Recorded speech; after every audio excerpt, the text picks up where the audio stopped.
Welcome to Bong football. আমরা এখানে বাংলার ফুটবল নিয়ে আলোচনা শুরু করব।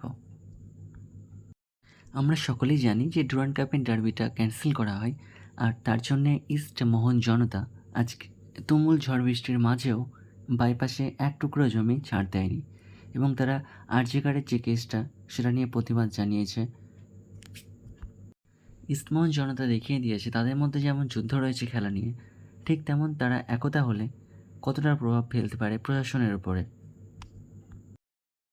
এবং স্যালুট সুভাষিস বোসকে, যিনি যুবভারতীর সামনে ইস্টমোহন জনতাকে উৎসাহ করেছেন এবং তাদের হয়ে গলা ফাটিয়ে চিৎকার করেছেন আরজিকরের কেসটি নিয়ে।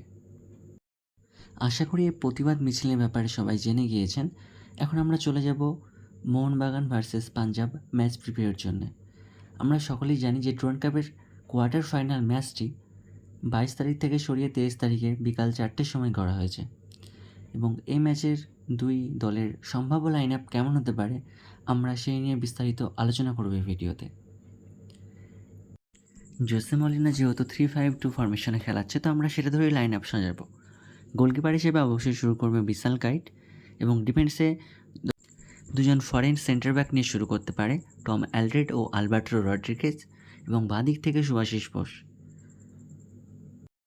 লেফট উইং থেকে লিস্টন কোলাসো, রাইট উইং থেকে মানবীর সিং, এবং মিডফিল্ডে 3 কম্বিনেশন হতে পারে সাহাল আব্দুল সামাদ, আপুইয়া, অভিষেক সূর্যবংশী, এবং দুজন স্ট্রাইকার হিসাবে থাকবে অবশ্যই দিমিত্রি পেট্রাটস এবং জেসন কামিন্স।